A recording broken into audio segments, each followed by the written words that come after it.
Ben's good at communicating. I just don't answer the door anymore. You're right. I just ignore them and stare at them through our tinted windows.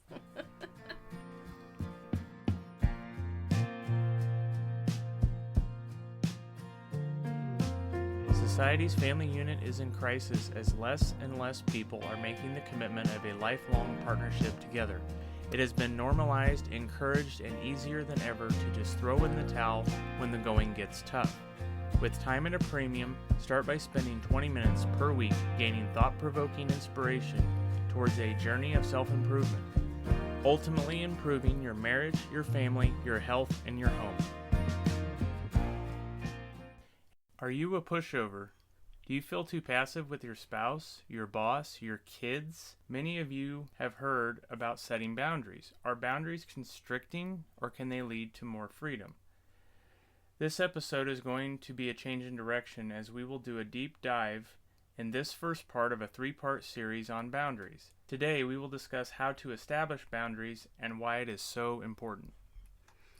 So in episode 13 of the podcast, Boundaries and Time Management, we touched on how to manage your time and not overcommit yourself. This discussion is focused more on time management piece, but today we're going to try something different. We're going to dive into boundaries in a 3-part series. This topic may not sound very interesting, but it's vital in accomplishing our goals. We must have checks and balances for others and even for ourselves. Otherwise, it can be chaos because your needs and priorities don't get met because you let others walk all over you. This person is the pushover and the people pleaser. This is the person that inconveniences themselves to please others. This is being polite or considerate to a fault. This can lead to conflict. Yeah, and a personal example for myself is I do this at times with solicitors or other providers for services that I don't want to be rude and tell them to go away, so I waste a bunch of their time and mine listening to their spiel. Even though I know I'm not going to buy anything, why am I even entertaining this? I don't want your candy bar. No, I'm not buying a magazine subscription. I don't want to switch to Time Warner. I don't need a water softening system. But it's a big time waster, and yes, we understand everybody needs to make a buck, and do their living and everything. But at the same time, in a consumer society that we're in, we're going to go and seek out those types of conveniences. Yes. If I need something, I can find it online pretty easily. I don't need someone going door to door trying to sell me something. Rather than being avoidant, it's good just to be assertive. Mm-hmm. And just say, please take me off your list. No, I'm not interested. We don't have to be a complete a-hole about it. And we'll get into communicating boundaries in the next episode. Ben's good at communicating. I just don't answer the door anymore. You're right. I just ignore them and stare at them through our tinted windows. You taught KJ how to do that too. Yeah. So I am also a people pleaser by nature and kind of a pushover at time.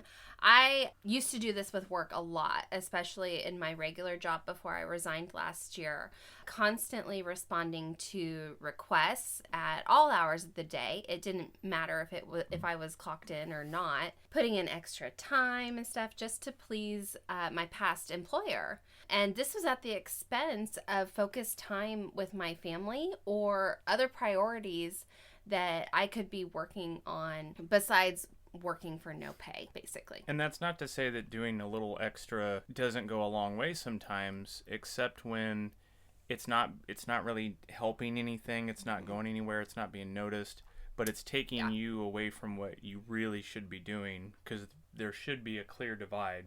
I was already at work for 10 hours a day. How much more could I have done? And this leads into different types of boundaries that we can set. We have 4 types that we list here that aren't every type of boundary, but we have personal boundaries. So this is a division between work life and home life. And it's that proverbial work-life balance that we always hear so much about. And that's different for everyone. Work-life balance by itself sounds like it should be a 50-50 balance, exactly the same across the board, and that is not the case. Everyone has their own balance, but that can lead into our next boundary, which is professional. These two can go hand in hand for a lot of people. So you're saying yes to working extra every weekend versus saying no in a polite way, and you can work extra another day during the week or what have you, but you have to have a personal boundary and a professional boundary to have a little bit of space to separate work and home life. The third boundary bucket is family. This is something like letting your family walk all over you. They drop in versus giving you a heads up ahead of time at your house. The fourth boundary is social. So this can be there can be a lot of overlap with some of these other boundaries, but this could be as simple as declining a night out drinking with your friends, which can be fun, but you got to get up in the morning and be a parent. You've got things to do. What's your priority, right? So that's what you can do. There's only so much bandwidth in a day. Yes. And every day you need to pick what buckets you're going to dip into. If your thing is on Sundays, we don't work. Don't dip your toe in the professional bucket. You need to establish, no, Sundays is family and social and personal time. Don't dip your toe and just check one email. You need to establish that boundary of, no, I'm not going to work today. For example, Wednesdays is known as my self-care night. That's kind of a non-negotiable. That's a personal boundary for me that I have established, that Wednesday nights is my self-care night. You need to think about these buckets and establish when you're going to dip yourself into these buckets, because you can't do all of them every day. So in this first part, talking about establishing boundaries, it can be very difficult to do because we don't do it naturally. It's something that has to develop over time, and it can certainly change with the seasons of life. Obviously, when things shift and things come up, you have to sort of reestablish these. You really need to be clear about what you want. Can you really answer in a short, concise sentence what it is you want out of your relationship? What do you want out of your career professionally or your business? What do you want with your family? By now, some of you may already know, you've heard of the book No More Mr. Nice Guy by Dr. Robert Glover. We found this to be a very useful resource because when you're assertive and you stick to your boundaries, you gain more respect. People respect somebody with boundaries instead of just somebody you can walk all over. And they don't always think of it that way. They don't even realize they're doing it. But if you allow somebody to walk all over you, they just start doing it more and more and more because it's easy to do. If your employer knows they can go to you every time something extra needs done, even if it's not your job, they're going to keep doing it. That's the crutch. They know that you're going to say yes because you're a nice guy or girl. Yeah, it's not a person. You're a nice person. So being nice is great, but nice people don't get what they want very often. These are people that are great at first, but they get abused and pushed around because it's easy to do. These people can be passive aggressive and even have outbursts because they bottle up their frustration. And so this can manifest at home when you're a pushover at work. Exactly. You may seem awesome at work, everybody loves you, but your home life is in shambles because you go home and you've bottled all of this up. Right. A nice person hopes that people recognize their niceness, but they're too afraid to communicate what they want or need, and it leads to resentment. So we'll cover this more in depth in the second part of the series on communicating boundaries. We want to focus on establishing your boundaries. And this is an internal discussion. This is a discussion in your mind. That sounds scary. Per se.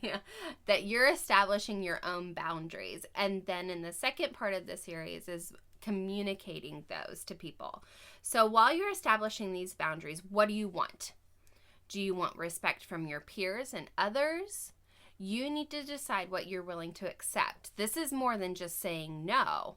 So some examples, think about, what do you do when you receive the wrong meal at a restaurant? Do you just eat it, or should you get what you paid for? Establish this boundary in your head, and we'll talk about how we communicate the boundary that you've established later.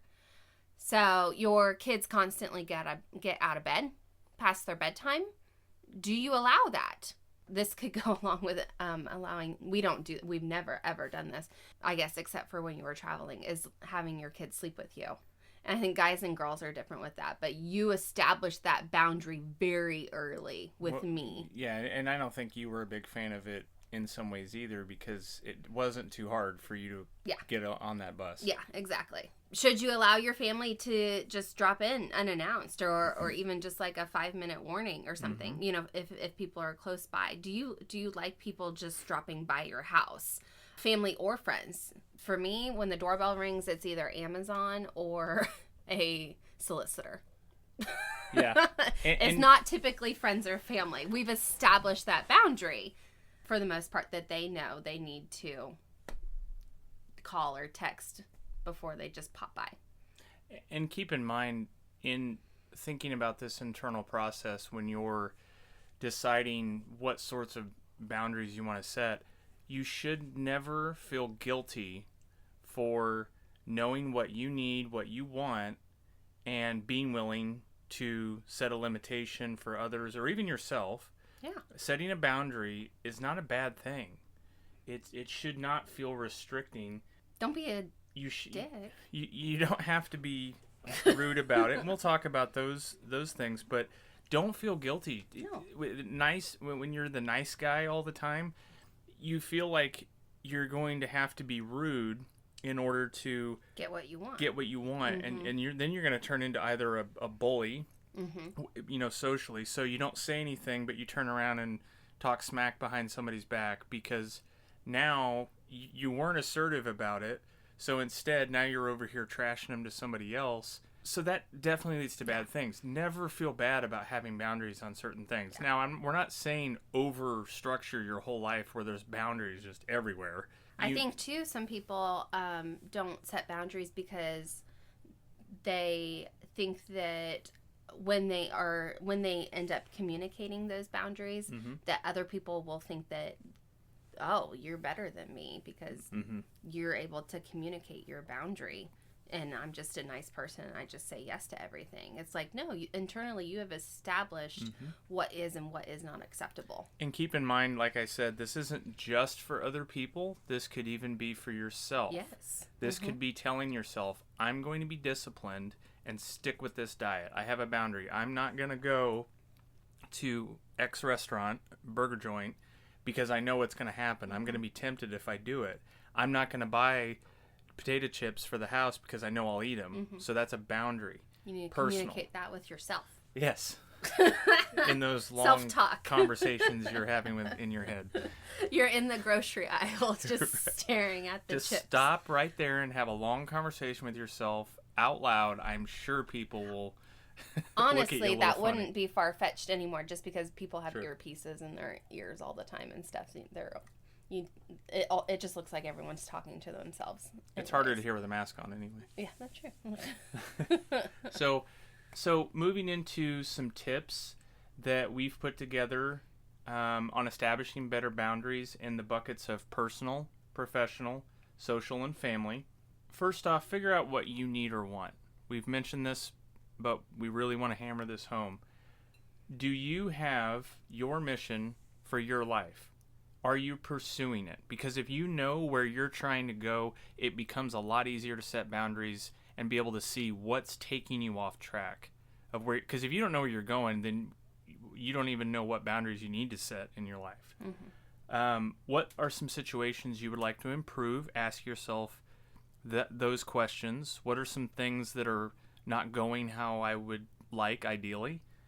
Do you have work-life balance? Right now, this is very timely for folks working from home mm-hmm. with COVID, and they've got their kids, and you don't have that routine and that separation of going to an office and commuting, having to get yourself dressed. Separation from physical separation Right. from work. And especially, we both work from home. So it just kind of, we were just talking about this morning. We were like, what day is it? And we're like, oh, it's Saturday. Mm-hmm. Saturday Doesn't feel like it. mean anything to us anymore. It's just a normal day still. and that's a boundary that we haven't set very well for ourselves of we're going to work our butt off these days and stay focused so that this day's protected to do these other things that we need to get done. So that's a personal boundary we're trying to establish more for ourselves than anyone else. It's no one else's fault but our own, really. That comes to protecting your time. Is it causing issues? For some, maybe it isn't. Maybe it's okay to work a little bit here, work a little bit there, do some personal stuff, come back to work later. But for some people, it's better to stay focused and try to work during normal work hours, stay focused on that, and then you can have your playtime later or personal time to take care of family stuff or anything else. But then we were just reading that book the other day that we'll probably talk about it later because it's a really good book and it's one of my clients' brothers-in-law that they like play hacky sack in their office. Yes. And stuff. They take breaks and like they'll go watch a movie in the middle of the day and stuff like that.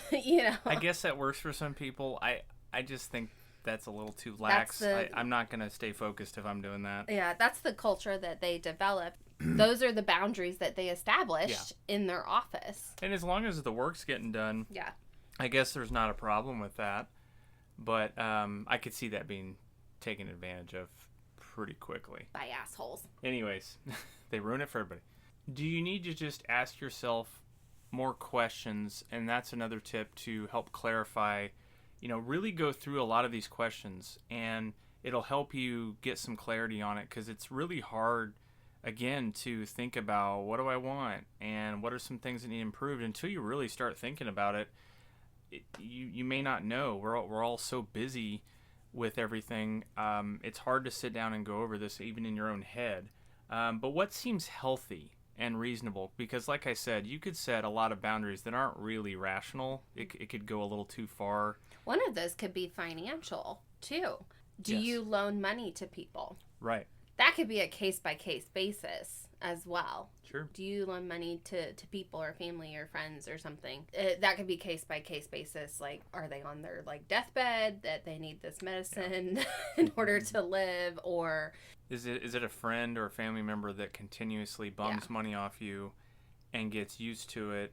Do they pay you back in a timely manner? With all those variables out there, just remember the last tip. Think about your priorities. Make sure that you're keeping those in mind and protecting those. This isn't an exhaustive list of everything out there that can help with establishing boundaries, but we really hope that all of this helps. We have a lot of personal improvement that Allie and I have to do on our own, and it's really an ongoing process. It's not just an end destination. You can say, oh, I'm good. I've got all the right boundaries. You constantly have something new that comes up, or you volunteer, or you want to start a new project, or so it's a moving target that you have to keep on re-establishing boundaries with the different things that come up. This will certainly save you time. It'll save others time. It'll save a lot of frustration because now you have limits of what you can and can't do, and it just becomes more clear, more black and white, more defined as you do it more and more. So be sure to join us in the next episode as we dive into more of communicating boundaries, and I think this is going to be a lot of fun. And we'll close out the series with an episode that ties it all together on enforcing boundaries. This week's call to order. Which bucket of personal, professional, social, and family do you want to set some healthy boundaries? Start small with one area, and then you can work your way up to the next one by writing it down. What do you want, and what can be improved? This is on you, and you have to take some accountability. Are there some boundaries that you could politely set, and what would that eventually look like? If you're ready for your marriage and family dynamic to thrive and not just survive, all it takes is 20 minutes or less joining us each week. It begins with a journey of self-improvement while you sit in the carpool lane, commute to work, squeeze in a workout, or get halfway through folding that laundry pile. Be sure to check out the blog at thefamilyorder.com and follow us on Facebook at The Family Order. If you're ready to start your journey, be sure to click subscribe so you don't miss new episodes every Monday.